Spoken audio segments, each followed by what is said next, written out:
আজকে কালীনগর পাইকান জেলা পরিষদ সমষ্টি কংগ্রেসের প্রার্থী নাসিমা ফেরদৌসী লস্করের এই জয় নহয়, এটা আমার জয় নহয়, সমস্ত হাইলাকান্দি বরাক উপত্যকা কালীনগরবাসী পাইকান জেলা পরিষদ সমষ্টি মানুষের জয়। আজকে কালীনগর পাইকান জেলা পরিষদ সমষ্টির মানুষ যেভাবে উচ্চার করে ভোট দিয়ে প্রমাণ করে দিচ্ছে যে হাইলাকান্দি জেলায় প্রতিবাদী মানুষের দরকার রয়েছে, সেটা প্রমাণ হয়েছে। এবং হাইলাকান্দি মানুষের আশা ভরসা, আমি বিশ্বাস রাখবো, এই ভরসা রাখবো, আমি কথা দিয়েছি।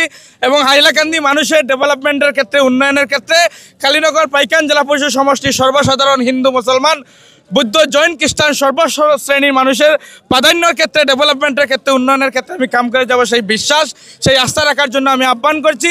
আজকে স্বতঃস্ফূর্তভাবে হাইলাকান্দির মানুষ যেভাবে রাজপথে এসেছেন, যেভাবে উৎসাহ আনন্দিত উল্লাসের মধ্যে আজকে আনন্দ উপভোগ করেছেন, সমস্ত হাইলাকান্দিবাসী বরাক উপত্যকাবাসী এবং কালীনগর পাইকান জেলা পরিষদ সমষ্টির সম্মানিত সর্বশ্রেষ্ঠ ভোটার জনসাধারণকে আমি আহ্বান করছি যে এই জয় আমার জয় নহয়, এই জয় কংগ্রেসের জয় নহয়, এই জয় আপনাদের জয়। নিশ্চিত আপনারা জয়ী হবেন এবং আগামী বিধানসভা নির্বাচনে নিশ্চয় কংগ্রেসের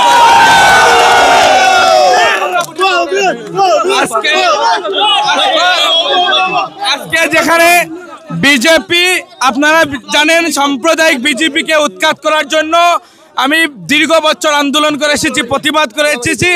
আজকে রাজনৈতিকভাবে যেভাবে মানুষ আমাকে সুযোগ দিয়েছেন, নিশ্চিতভাবে সাম্প্রদায়িকতার বিরুদ্ধে, উন্নয়নের ক্ষেত্রে, ডেভেলপমেন্টের ক্ষেত্রে আমি কাম করব।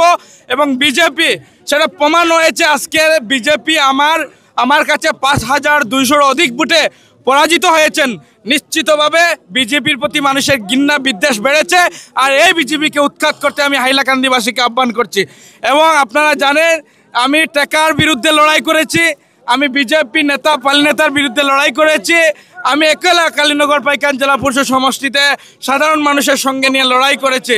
এই জয় আমার জয় নয়, এই জয় সমস্ত কালীনগর পাইকান জেলা পরিষদ সমষ্টি মানুষের জয়, হাইলাকান্দি মানুষের জয়, বরাক উপত্যকা মানুষের জয়।